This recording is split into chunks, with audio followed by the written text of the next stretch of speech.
A man who would have not won a reward in Division 2 Super Rare Challenger actually entered Division 3 instead. I am said man, and that decision caused me to go from winning no reward to coming 6th place and winning my first ever Super Rare card instead. A grand old decision indeed. Makes me think the strategy here is to enter the lowest divisions with my Super Rare squad once the Cap 240 mode is dissolved come the start of August, and then perpetually relegate myself until my squad can be bolstered up through winning lower tier cards in Division 3. This strategy going forward is a sharp and perpendicular double-edged sword, however, as it's no secret Super Rare is a hard level to be competitive at, and the lower tier cards don't really cut it at that level, ergo reducing the value of said cards unlikely to win with this strategy. So it has to be decided, am I content with being a somewhat larger fish in the smallest garden pond known to man, siphoning off small value rewards here and there, or do I consider selling this team and investing the money in better cards at lower scarcities? Realistically, looking at these players, I think I could get maybe about 0.6 Ethereum for them all, a little over 1.5 grand of the King's Finest. Now obviously Freeze would make up about half of that total at around 0.3 Ethereum, and even then that might be ambitious, but I don't know, I honestly sort of like this team. Freeze has cemented himself as a strong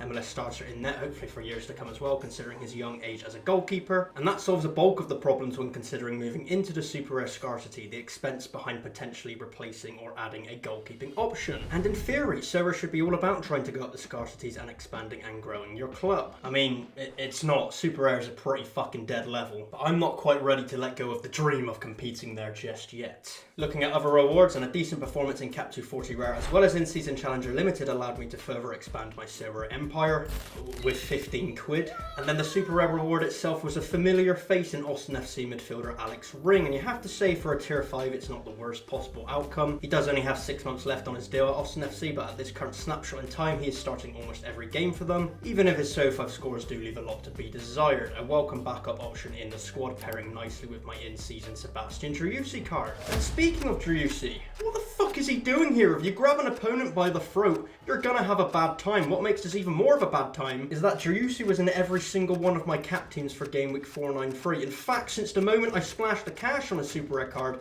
he has failed to score a single goal. That's fucking fantastic. The Royalivi curse in full effect right there. Every day I go on as an Austin FC fan, it's like a kick in the dick. A saving grace was the prior game week where I did manage to pick up another Super Rare threshold thanks to a crisp 100 score from Freeze once bonuses were applied, and in Classic Season Challenge I won 3 boxes and a tier 4 despite a poor substitute score from Alex Ring himself.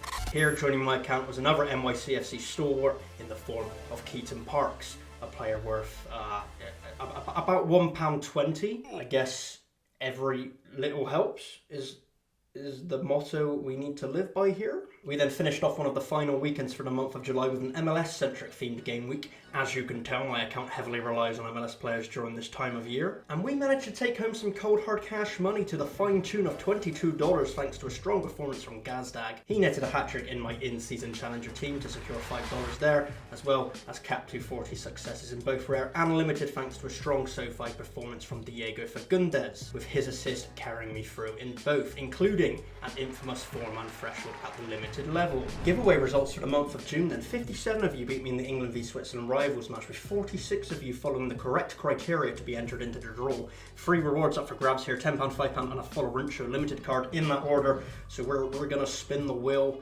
and oh, it's got a sound effect, that's pretty cool. And this is for the £10, and that's going to Puff, Puff, Pass. Congratulations, you can get fucking removed though, you can't win twice, baby. Let's spin again. This is for £5 with the King's Finest, that's half of £10. I've done the maths, and that's going to Ardmore FC. Well, good for you. And now we're getting a full Rincho card. I think he plays for Udinese in the Serie A. I assume they're not getting fucking new cards, so I guess this is probably good if you get it. I don't fucking know. But Nini78, you've got full Rincho. I don't know, he's any fucking good. Have fun. I think he's worth about 3 quid, so that's fucking fantastic. And I'll catch you next time because I love you.